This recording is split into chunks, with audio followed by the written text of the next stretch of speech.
জয়লাভ করেছিলেন এবং বিজয়ীর বেশিতে এসেছিলেন এবং যাকে বাংলাদেশের মানুষ ভালোবেসে তাকে স্বাধীনতা যুদ্ধের সর্বোচ্চ খেতাব বীর উত্তম উপাধি দিয়েছিল, সেই জিয়া রহমানের মাজার এখানে আমরা দোয়া করতে এসেছি। পাশাপাশি সেই শহীদ প্রেসিডেন্ট জিয়া রহমানের আকস্মিক তিরোধানের পর স্বাধীনতার যে ঝান্ডা এবং গণতন্ত্রের যে ঝান্ডা এটা উঁচু করে ধরেছিলেন দেশ নেত্রী বেগম খালেদা জিয়া। আমরা তার সমাধি স্থলে এসেছি,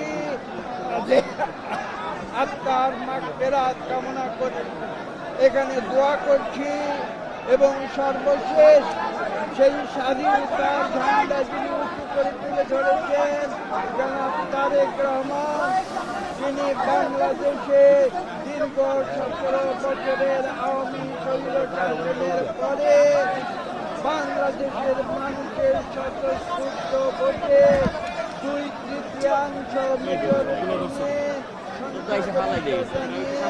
বাংলাদেশে আবার গণতান্ত্রিক সরকার গঠন করে দিয়ে এবং সে দেশের প্রধানমন্ত্রী নির্বাচিত হয়েছে, তার নেতৃত্বে আমরা এই দেশে গণতন্ত্রের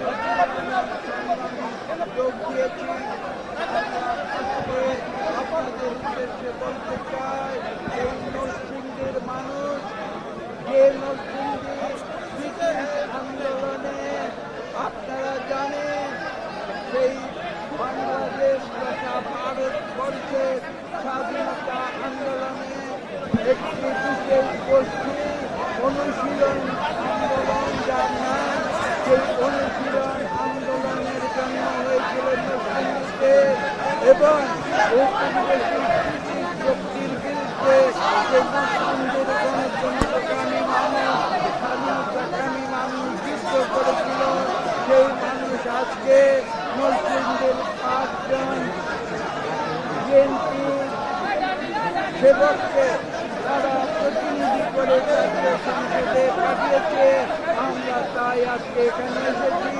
আমাদের বিএনপি যারা সৃষ্টি করেছিলেন, যারা বিএনপিকে সামনে নিয়ে গিয়েছিলেন এবং যারা আজকে বিএনপিকে নেতৃত্ব দিচ্ছেন, শহীদ প্রেসিডেন্ট জিয়া রহমান, দেশনেত্রী বেগম খালেদা জিয়া এবং আমাদের বর্তমান বাংলাদেশের প্রধানমন্ত্রী জনাব তারেক রহমানের আহ্বানে আমরা এখানে এসেছি বাংলাদেশের মানুষের প্রতি শ্রদ্ধা জ্ঞাপনের জন্য, যারা বারবার একবার যারা বারবার সুষ্ঠু নিরপেক্ষ নির্বাচনে বিএনপিকে বাংলাদেশ পরিচালনার দায়িত্ব দিয়েছে।